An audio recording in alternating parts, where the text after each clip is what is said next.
Hello बंधुरा তোমরা সকলে কেমন আছো? আশা করি সকলে ভালো আছো। আজকে আমি আবার তোমাদের সামনে চলে এলাম একটি নতুন ভিডিও নিয়ে। আজকে যে সম্পর্কিত ভিডিও সেটি হলো কারক ও বিভক্তি। মাধ্যমিক 2025 কারক ও বিভক্তি একটি গুরুত্বপূর্ণ জিনিস। এই কারক ও বিভক্তি থেকে প্রশ্ন আসার সম্ভাবনা ব্যাপক এবং প্রশ্ন আসবেই, সংক্ষিপ্ত প্রশ্ন এবং এমসিকিউ প্রশ্ন আসবেই। আমি আজকে তোমাদের সামনে কিছু এমসিকিউ প্রশ্ন আলোচনা করব উত্তর সহ। তোমরা এগুলো খাতায় লিখে অনুশীলন করতে পারো, আশা করি এর সুবিধা তোমরা পাবে।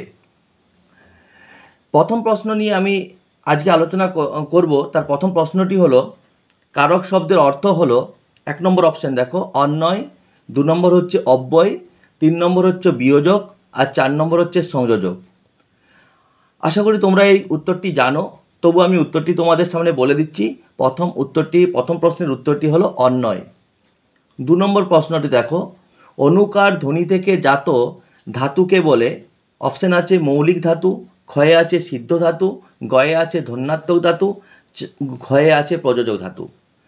এটি 2 নম্বর প্রশ্নটি সঠিক উত্তর হবে ধন্যাত্মক ধাতু। 3 নম্বর প্রশ্ন দেখো, ক্রিয়ান্বয়ী কারকম কথাটি বলেছেন কয়ে পাণিনি, ক্ষয়ে পতঞ্জলি, গয়ে বাণভট্ট, ঘয়ে কালিদাস। এই প্রশ্নটি সঠিক উত্তর হবে কয়ে পাণিনি। এই উত্তরটি হয়তো তোমরা সকলেই জানো।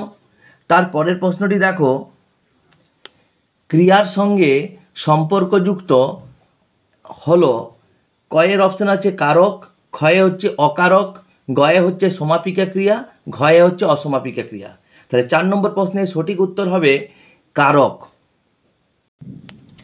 5 নম্বর প্রশ্ন দেখো, ক্রিয়ার আধারকে বলা হয় কয়ে অধিকরণ, ক্ষয়ে করণ, গয়ে উপাদান, ঘয়ে নিমিত্ত। কোন প্রশ্নটি সঠিক উত্তর হবে? এই প্রশ্নটির সঠিক উত্তর কোনটি হবে? এই প্রশ্নটির সঠিক উত্তর হবে অধিকরণ।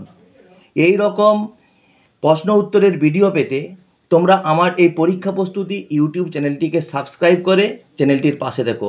ধন্যবাদ, সকলে ভালো থেকো এবং 2025 সালের মাধ্যমিক পরীক্ষার জন্য পুরোপুরি প্রস্তুতি নাও এবং প্রস্তুতি সঠিকভাবে নিলে আশা করি ভালো ফল পাবে তোমরা।